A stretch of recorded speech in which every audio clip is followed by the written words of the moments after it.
two, one, two, three. When I saw my woman kiss another man, I said, I know, no baby, no, not again. Another loss of love, another broken heart.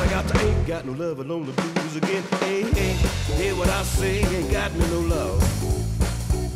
Well, it's happened 2 or 3 or 4 times before. You think it wouldn't even mess with a woman no more. But I love how it feels in those tender arms. Ain't got no love alone the blues again. Hey, hey, hear what I say, ain't got me no love.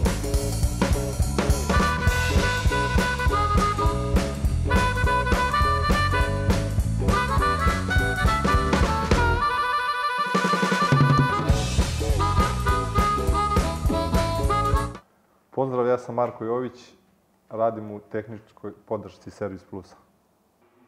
Ćao, ja sam Goran, radim u Servis Plusu kao field tehničar. Ja sam Miodrag Kostić, magacioner u firmi Servis Plus. Volim avanture i izazove, a verujem da će biti ovo veliki izazov za mene. Brdskim biciklom se bavim pa dosta dugo.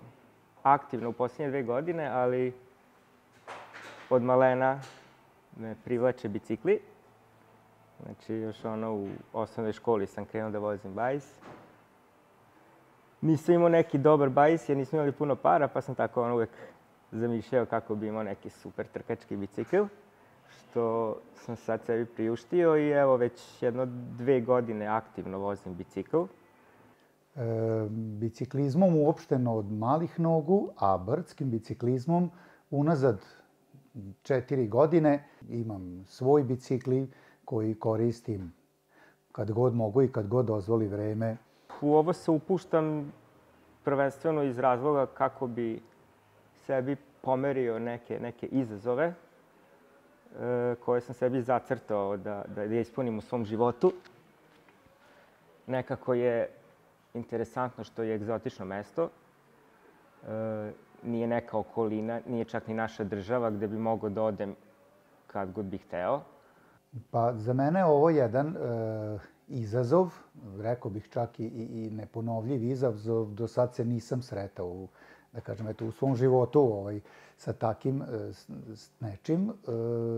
Iz više stvari jednostavno obuhvata i druženje sa članovima kolektiva, obuhvata i neku fizičku dodatnu spremu. Ja sam fizički inače spreman, ali ovo će biti još dodatni neki napor gde bih naravno i video koliko sam u mogućnosti u odnosu na moje godine, koliko sam u mogućnosti, koliko još mogu da postignem.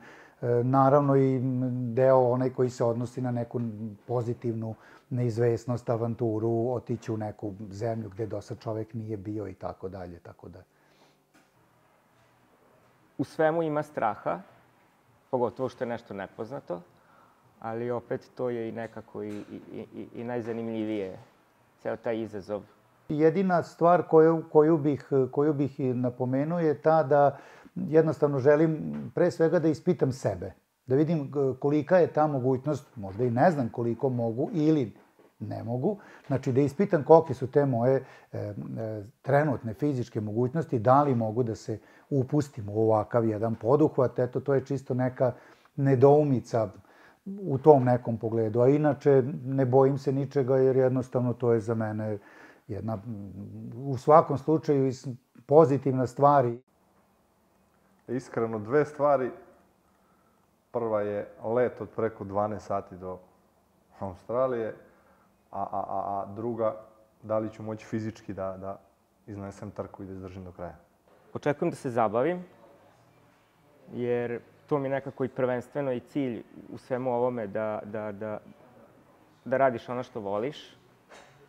I ako još u tome ima nekog izazova i da pomeraš granice sebe i svojih mogućnosti, tim bolje.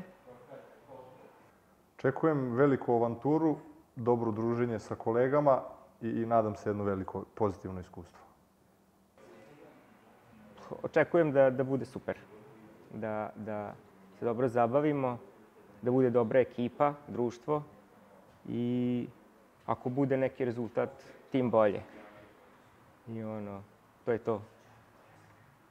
A kompletno to je tolika pozitiva, kažem, volim i sport, pa prema tome sve se uklapa. I avantura, i sport, i fizička aktivnost koja je tu, koja se koristi. Jednostavno, mislim da će to biti jedna onako doživljaj za pamćenje.